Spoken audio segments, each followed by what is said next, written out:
आरोपी शोधण्यासाठी CCTV footages त्याचा अभ्यास करणं, सीसीटीव्ही फुटेजेस पाहणं. इमिजिएटली त्यांनी अर्ध्या तासाच्या आतमध्ये आरोपीला आयडेंटिफाय केलं. अर्ध्या तासाच्या आत आरोपी आयडेंटिफाय झाल्यानंतर त्यांनी आरोपीला, आपल्या पोलीस कर्मचाऱ्यांनी आरोपीला ट्रॅक करायला सुरुवात केली आणि जसं त्याचं लोकेशन सापडेल तसं त्याला फॉलो देखील केलं गेलंय. आणि मी डिटेल देणार नाही कारण शेवटी अजूनपर्यंत आरोपीच्या शोधामध्ये आपण आहोत. त्याचं लोकेशन, संभाव्य लोकेशन देखील आपल्याकडे आहे. तिथे देखील जवळपास 8 टीम्स ह्या पोलिसांमार्फत तयार केल्या गेलेल्या आहेत आणि लवकरच आरोपीला पकडलं जाईल.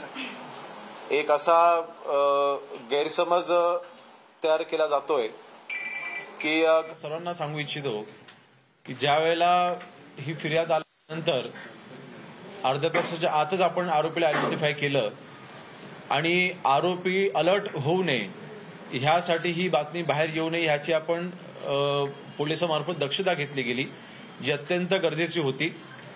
आणि जर का त्वरितच ही बातमी जर का बाहेर पडली असती तर कदाचित आता जे आपल्याला संभाव्य लोकेशन मिळालं नसतं.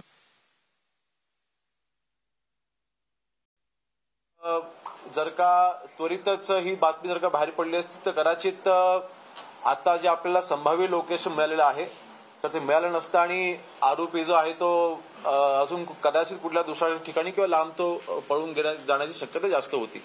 आणि म्हणून ही घटना लपवण्याचा प्रयत्न हा झालेला नाही, फक्त गुप्तता ही पाळली गेलेली आहे कारण ती गरजेची होती.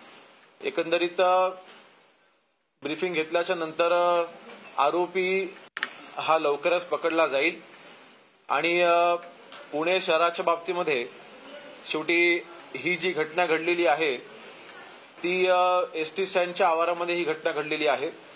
तिथे पोलिसांमार्फत त्या दिवशी रात्री 12 वाजल्यापासून ते सकाळी 6 वाजेपर्यंत किती वेळा गस्त घातली गेली ह्याची देखील माहिती मी घेतली. मला वाटतं रात्री 1:30 वाजता तिथले पीआय आहेत ते स्वतः सीसीटीव्ही फुटेजमध्ये देखील दिसत आहेत. ते स्वतः तिथे रात्री 1:30 वाजता एसटी स्टँडच्या आवारामध्ये ते फेरी मारून गेलेले आहेत, तिथे पाहणी करून गेलेले आहेत.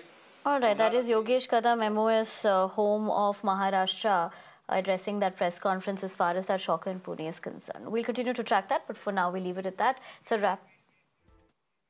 कुठलं दुर्लक्ष झालं किंवा पोलीस अलर्ट नव्हते असा काही विषय नव्हता. घटनेच्या 5 तासाच्या अंतरामध्ये 2 वेळा तिथे पीआय स्वतः तिथे आपल्या पोलीस कर्मचाऱ्यांसोबत तिथे राहून आणि फेरी मारून गेले होते. जो आरोपी आहे तो आरोपी त्याच्यावरती. That is a wrap on this edition. Thank you very much for watching.